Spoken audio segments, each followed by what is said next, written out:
Assalamualaikum warahmatullahi wabarakatuh. Bapak, Ibu, dan para pemirsa yang berbahagia. Kali ini kita melanjutkan belajar mandiri dengan topik kriteria ketercapaian tujuan pembelajaran. Masuki materi pendekatan untuk menentukan kriteria ketercapaian tujuan pembelajaran. Ada 3 pendekatan. Yang pertama rubrik, kedua deskripsi kriteria, ketiga interval nilai. Mari kita simak dulu yang pertama, pendekatan rubrik. Pendekatan rubrik merupakan salah satu pendekatan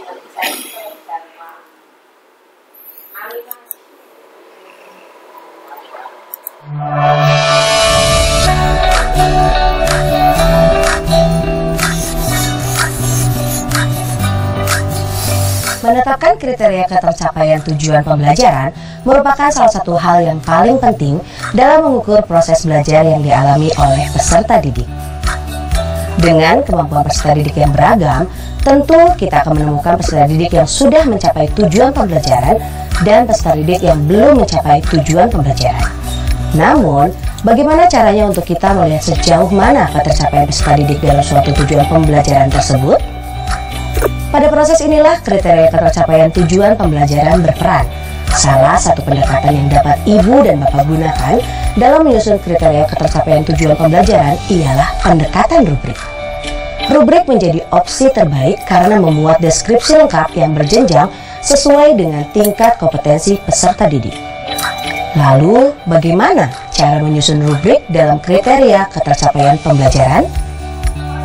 Bapak dan Ibu guru, minggu depan kita sudah memasuki minggu ketiga. Mungkin di antara Ibu dan Bapak ini sudah ada yang akan melakukan kegiatan asesmen sumatif untuk tujuan pembelajaran tertentu. Mohon dipersiapkan instrumen asesmen dan lembar penilaiannya ya. Bu Niken, bisa saya minta bantuan sebentar? Ada yang belum saya pahami tentang menyusun instrumen penilaian murid. Tentu boleh Bu Diah. Bagian mana yang kurang Ibu pahami? Ini Bu, jadi rencananya saya ingin mengajak murid untuk bermain peran tentang profesi. Cuma saya bingung menyusun instrumen penilaiannya. Ibu akan mengemasnya dalam bentuk proyek profesi. Untuk profesinya, apakah Ibu tentukan terlebih dahulu? Benar Bu, rencananya sih mau menerapkan pembelajaran berbasis proyek. Jadi setiap murid menceritakan profesi orang tua mereka dalam kelompok. Nanti dari beragam cerita profesi tersebut, mereka akan menentukan satu profesi untuk mereka identifikasi dan dijadikan sebuah alur cerita tugas profesi. Murid dari kelompok lain nantinya mencatat dan bertanya seputar tugas profesi tersebut.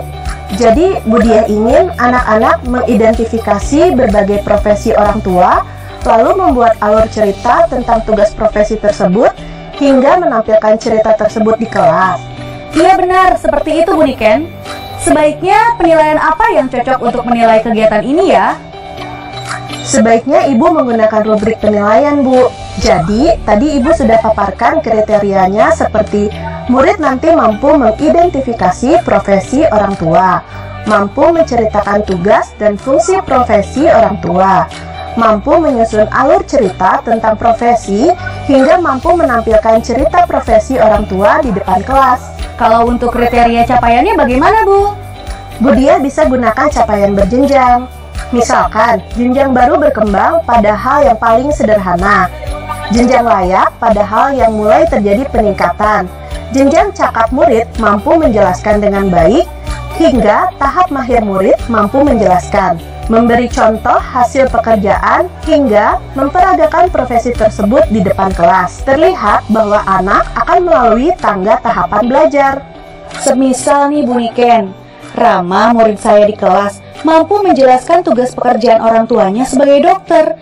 Namun dia masih bingung tentang menyusun alur ceritanya kepada temannya. Apakah anak tersebut dikatakan pada jenjang cakap Bu? Untuk Rama, dalam mendeskripsikan profesi termasuk ke dalam jenjang cakap Bu Diah.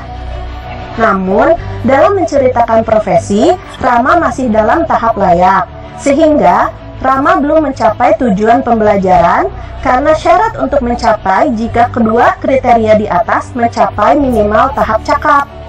Sebagai tindak lanjut, Bu Diah bisa membantu Rama dalam menyusun alur cerita berdasarkan deskripsi profesi yang Rama bisa ceritakan.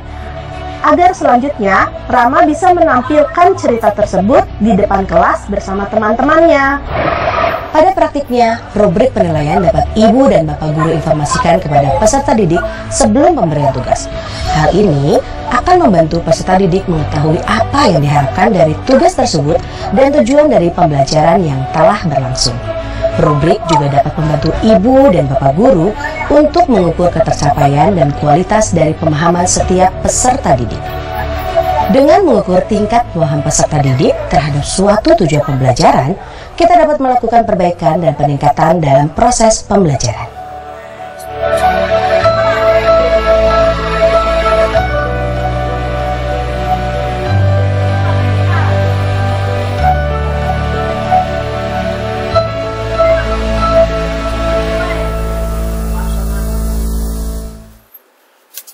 Ya, assalamualaikum warahmatullahi wabarakatuh.